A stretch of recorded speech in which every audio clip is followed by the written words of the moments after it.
Good afternoon, everyone. Hope your week is finishing up well. I know that we have to be creative to define well, and many of us are anticipating and watching our industry on the various industry feeds as this week has gone on. Some states have begun to come back, and watching how they come back is an interesting process, looking for the common threads that are there, trying to really determine what's going to be required in Illinois and Indiana. I do want to update a little bit the current plan. I was able to listen to Governor Eric Holcomb of Indiana talk about his plan to bring back Indiana and Indiana business. And I really only want to talk about the things that pertain to our industry. Because remember, our intent is to help to take care of our own. It's to look at the beauty industry, the barber business, the estheticians, the massage therapists, how where we've been kind of put together in what's called personal service. And so what he said about that is that while Indiana is beginning to open, he introduced a 5-phase program and said that phase 1 was already in play when they opened up the hospitals for surgeries that were elective, and several other things, well visits and whatnot. But what he talked about as far as our industry is that the salons and shops would be able to open starting with May 11th. And that was, with the exception, he did hold back some counties and said that they were going to use the data, follow the data, and determine whether, as they're opening up the various things, whether or not they could continue with this plan. It's all subject to change, but as of right now, on May 11th, the salons in Indiana can begin to open. And I would suggest, I haven't had the opportunity yet because it's not published, but I will read the entire executive order, and I will be able to share with you more information on this as time goes on. But the good news is the state that's immediately to our east has a date that they're going to reopen, and that's exciting. There will be some things that he talked about as far as Indiana providing some of the PPE for, and that's the personal protective equipment for the businesses as they reopen, and certainly they will have some very specific, if not strict, requirements of the businesses, and definitely in the salon industry as well. So just know that this is something that we're watching, that we're going to continue to inform you on as we've got from now until May 11th to do that.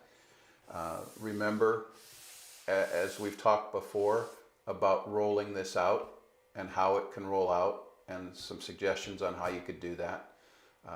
We're ready and willing to help and support in any way possible as this happens. We continue to try and source the various PPE things as well as a distributorship, and hope to have some of the things certainly in place, in stock, ready to help you by the 11th of May when you open. So that's good news, great news, I think, for Indiana in general. Illinois, nothing really new to report today, other than it seems like they're getting the contact tracking, which is one of the major things that needs to be in place according to Governor Pritzker's plan.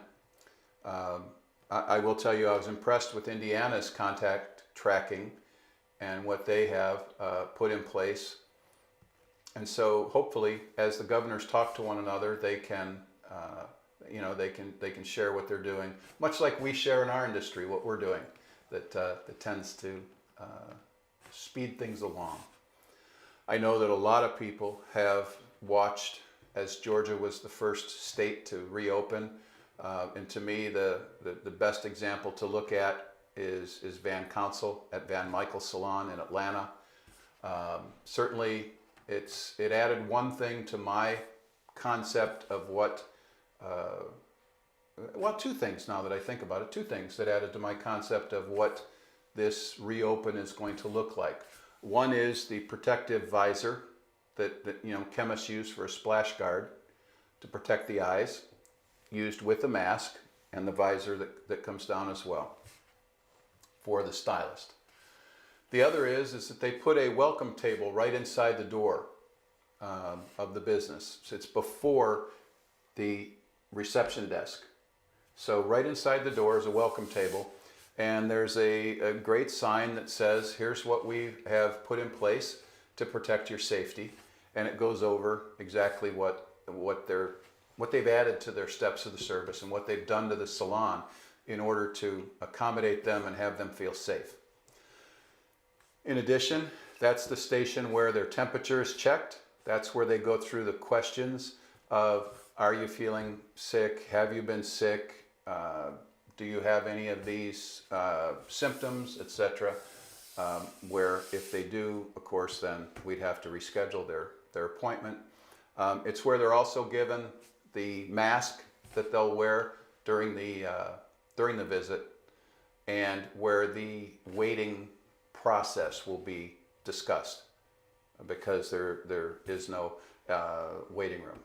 Another thing that I saw that they did that was impressive to me was their waiting area was all, it's kind of built in, right? It's not just pieces of furniture that are set in, it's built in. And they actually taped off, not yellow tape like crime tape, but I think it was painter's tape, the blue masking tape and whatnot, where they taped off those areas. Their service desk did have, their reception desk did have the plexiglass that went well above. They still had a counter where they could write a check or whatnot, but right on the other side of that counter was a plexiglass that went well above, I want to say 8 feet, it was probably 7.5 to 8 feet tall. And I think that those are going to be important to be in place. So just little tidbits that came from the week. I know that we also, I mentioned on Wednesday that California was made aware that salons were in phase 3.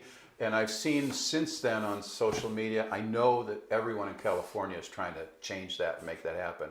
And we, from a distance, we give all of you in California our support. If there are things that we can do to help with that, please let us know. I'm sure the beauty industry is already willing and able to stand behind you and support you with that. Of course, with safety in mind first. But that being said, I've seen everything from July to August. Some people are saying maybe June for phase 3 in California. So up in the air yet. We've got to hope for the best, work toward getting the best in every one of these states as they open. I know that I've spent quite a bit of my time studying what we should be asking for in the state of Illinois, and will continue to do so, and hopefully have our collective industry's voice heard in Springfield and throughout the state. I've also gotten really nice and encouraging feedback from many of you that after Wednesday's live, you either reached out in one way or another to your government officials. And I've got to say that it's very encouraging, because it wasn't just a form letter, it was a letter that was crafted by you, or a phone call that was made by you, and that's really what we need. You know, remember, we want a seat at the table. And so for us to have a seat at the table, we've got to make some noise, and positive noise. I want our industry to be known for what it is. We are the pillars of a community. We are the people who care for people. And not the only ones, but our industry does that. And we've got a opportunity to, I think, join in this conversation while it's still happening. And that's what we're going to shoot for. So my suggestion would be that all of you write a letter either to Governor Pritzker or to your local state representatives. They're all in your community. Write to your state representatives and encourage them to have a voice of the salon or barber industry on the task force or contributing to the task force for how Illinois is going to reopen business. I think I would encourage you, and I didn't have a chance, I heard about this just before I came on, and I heard that there was a survey done about the general public's, who would they visit when everything was back open again? Who would they not hesitate to visit? What kind of businesses? Is it restaurants? Is it sporting events? Is it movie theaters? Is it gyms? Is it, well, good news is hairdressing, barbershops are toward the top of that list in consumer confidence for coming back. I will get that survey and see who it's accredited to and find out, first of all, that it is credible, and then second of all, it'd be a great thing to include in these letters that we're sending. But it's time for a phone call campaign and a letter campaign and a Twitter campaign and a social media campaign. Everyone has these things. Everyone that's running for public office or has run for public office has plenty of social presence. It's time for them to feel the love and the intensity and the tenacity of the beauty industry, of hairdressers, barbers, estheticians, makeup artists, well, that's estheticians, and massage therapists. Our industry needs to come out and communicate with them. So please, please, please, tonight, before you leave this live or whenever you watch this live, make a commitment to yourself that you're going to take at least one moment of action on behalf of you. Advocate for you and your industry.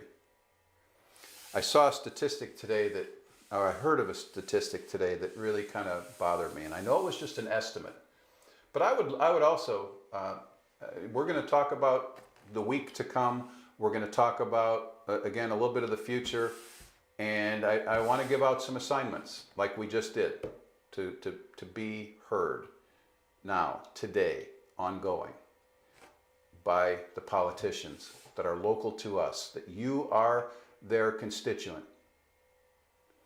So that's assignment number one. The thing I wanted to talk about is that I know that the business people, the business owners themselves and gig workers and 1099 employees haven't even had the opportunity to have unemployment opened up to them until May 11th. We've talked about that several times. But what really hit me today was the thought of this. It's been a long time since the opportunity to make money. If you're waiting until May 11th, it's been a long time from where we started in this journey. And again, I'm certain that we're up for the task. I'm certain that, but at the same time, I want to acknowledge that that can be scary. I want to acknowledge that many of you are feeling the pain of that, are feeling the fear of that, are feeling the desperation of that. And all I can do is try and honor you with my words and encourage you to say, this too shall pass. We'll get past this and we'll be better as a result of it. Don't know all the ways we'll be better yet, but we'll be better as a result of this. So don't forget that. The thing that I heard today was that there's almost 80%, and again, made up number, but probably is true. I would hope it's not true, but 80% of the salons haven't received a PPP loan, a payroll protection program, loan, grant, etc. Which means you truly have had no income. You truly have had no way to pay your people or yourself in this time that we've been away. And that does make for some pretty dramatic situations that I'm sure are around in your lives. And so even more so the case. Maybe you as a salon owner did receive a PPP and you have been able to move forward and do some things for your staff and start the process already of coming back, and maybe you're a little bit more comfortable than those that didn't receive it. But even more so, I want to call you to action, because it's time for us to fight for those who didn't put in, who are just getting by, who are just, they're hairdressers, they're cosmetologists, they're barbers. These are people that are our people. They're your people. We need to be sure that we advocate for them. It's not a time to be quiet. It's a time to be very focused and very purposeful in the way that we move forward as an industry. All right, so what's going to happen as we go forward? Next week, I think, as many of you know, Terry and I on Wednesday, Thursday, Friday will be in Ohio. We're at this point, we think I'm still gonna go live on Wednesday and Friday, but I'm not certain of it. If I'm not going live on those days, we're going to ask dear friends of ours to come to be live in this time frame on Wednesday and Friday. So one way or another, we hope to have a message here for you, and just may surprise you, just may be just a fun session. We're going to do everything we can to make sure that we continue to offer direction, we continue to offer hope, we continue to offer some inspiration, and we, most of all, we just want to be with you, even though we can't see you.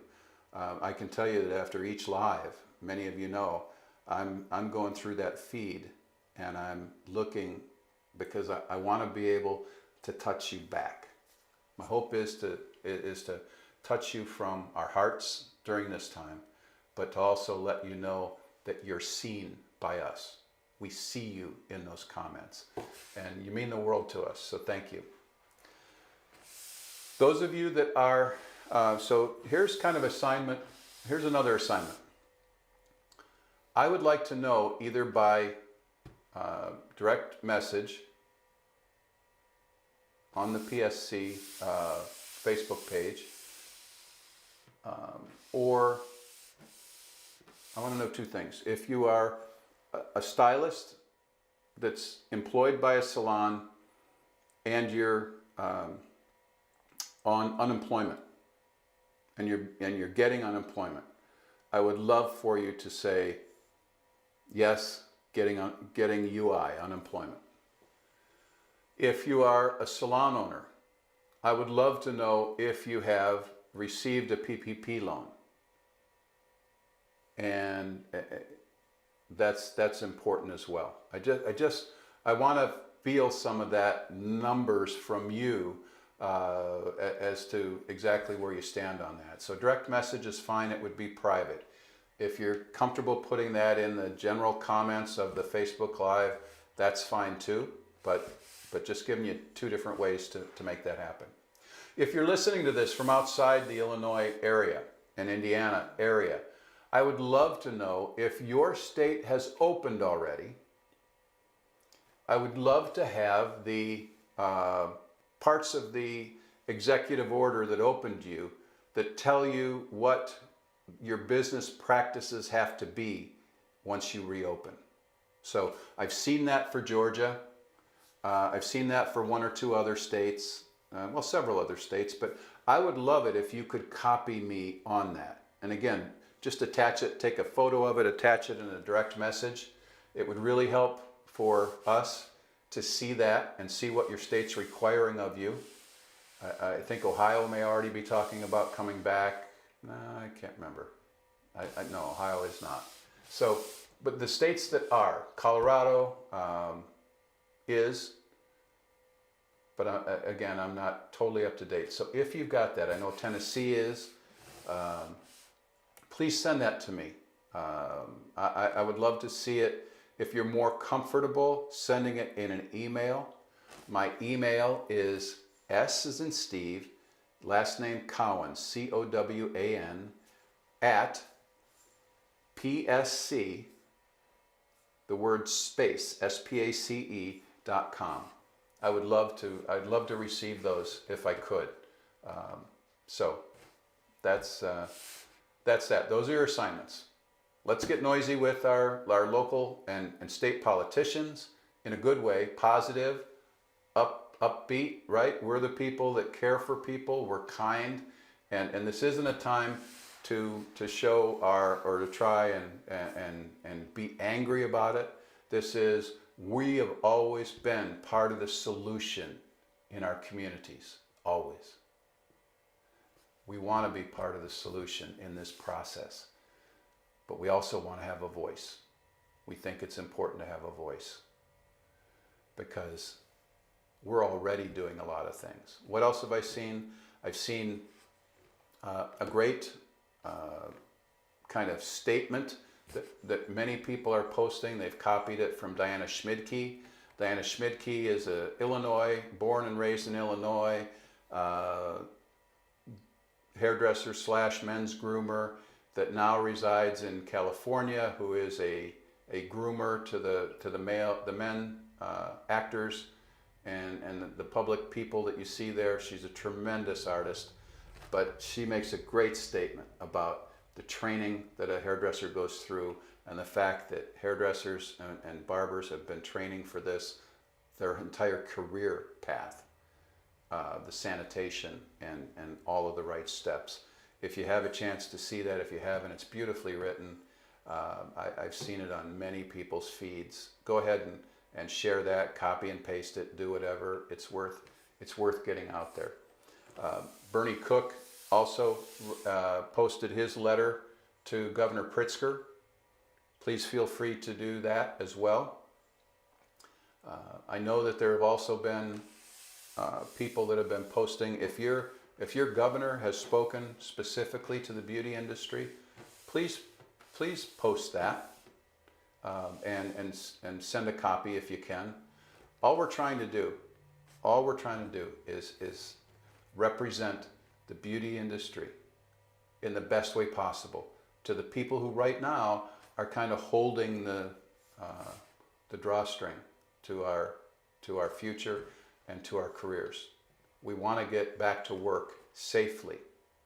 We want to get back to work and move the economy. We want to get back to work and deliver what is 70% of someone's first impression happens from the neck up. We want to give people the added confidence that comes from looking and feeling their best, which is always a byproduct of a visit to a salon. So here we are, on the first day of May. We're all on uncharted territory. We're all experiencing something that we've never experienced before. Some of you have never had this many days off in a row. Many of you, oh, heck, count me in. That's me too. So it's really odd times, strange times, challenging times, sometimes frightening, sometimes feeling helpless, but you're never helpless and you're never alone. So as an industry, we're going to move forward and we're going to do what it takes. And I salute all of you that have taken action already and reached out. I'm going to challenge all the rest of you who haven't. We need you. We need you to take action today, please. I don't care how you do it, whether it's social media, phone calls, written letters.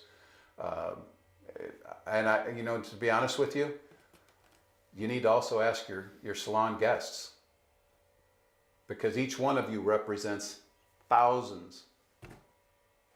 I'm saying thousands if there's more than just you in the salon. If you're a single chair, you represent hundreds of constituents that are from the same area you are. And if we can get our salon guests, our shop guests, also on this path of sending information, filling up email boxes, filling up voicemail with let's get salons and shops open and let's get them a seat at the table now while we're preparing for them to open. Those are the messages. Okay? So one is get a seat at the table to prepare for opening. The other is we want them open. And we've done a lot to prepare already. That's what they would have no idea to know. All of the things, all the ideas that are out there and the things that have been put in place. I've talked to many of you. It's just what I do kind of my whole day now, is just talking to you and having you either text or message or talk. It's been great, but we're nowhere close to being done. So look for next week. If we have any guest hosts of this program, we will give you advance notice so that you can show up. If it just happens to be a real industry icon or two, please make sure your staffs and you watch it as a team. But we're going to make sure you're taken care of in the little bit of time that we may be gone. So again, just know that we love you. We offer you ourselves and the position we want to have in the future. We are, by the way, we are open for curbside delivery right now. We'll remain open for curbside delivery. We are shipping. We're starting to bring our people back because of Indiana opening, and because just know that you can place orders that will be shipped by PSC. So please know our phone as of Monday will not be on answering service until after hours. There'll be the usual live answer by a PSC team member who will connect you and allow you to place that order. And our incredible, even though small, because we're bringing back little bits at a time, small, our warehouse team that serves you is going to be in place.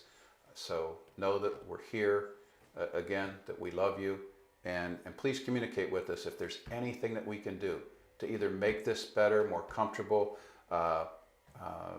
inspiring. If again, ask, and we're there. Thank you. Have a very blessed evening and a great weekend, and we'll talk to you on Monday.